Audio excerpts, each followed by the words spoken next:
সুফিয়ানে সৌরি রহমতুল্লাহ আলাই আলী রাদিয়াল্লাহু তাআলা আনহুর ছাত্র ছিলেন। তো ওনাকে স্বপ্নে দেখানো হয়েছে যে আমার একজন ওলি মারা গেছে, তোমাকে জানাজা পড়াইতে হবে। তো সুফিয়ানে সৌরি রহমতুল্লাহ আলাই ভাবতে ছিলেন যে লোকটা এরকম কি আমল করত যে স্বপ্নে আমাকে নির্দেশ দেওয়া হইলো এর জানাজা পড়ার জন্য।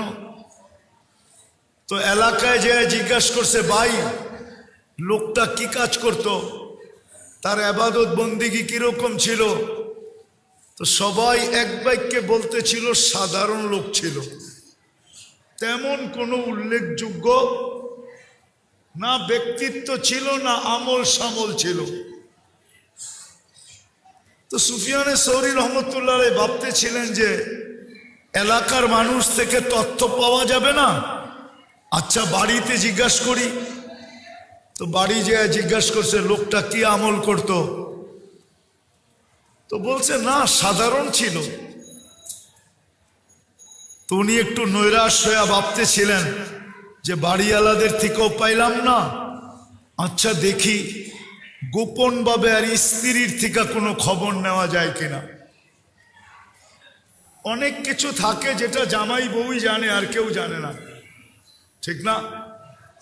তো স্ত্রীকে যখন জিজ্ঞাসা করছে, বলছে লোকটা তো ছিল সাধারণ কিন্তু তার একটা আমল ছিল। বলছে সেটা কি?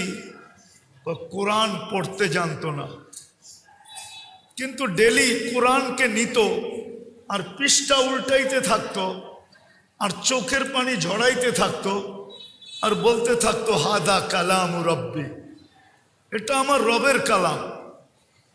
তো সুফিয়ানে সৌরি রহমতুল্লাহ চিৎকার দিয়াতে বলতেছিলেন আল্লাহি হাদা হুয়া, এটাই ওইটা। এটার কারণেই তার এই এত বড় মর্যাদা যে আমাকে স্বপ্নে দেখানো হয়েছে যে আর জানাজা পড়াই।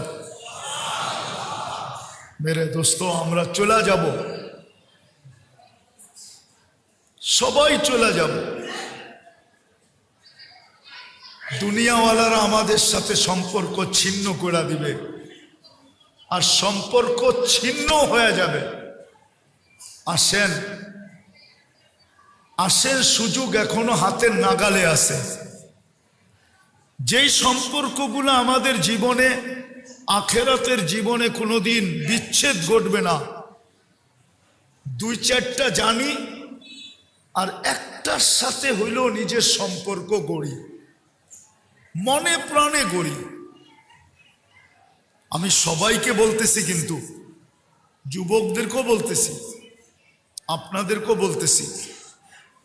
যদি আওয়াজ মা বোনদের কানে যায় তো তাদেরকেও বলতেছি, একটা এরকম সম্পর্ক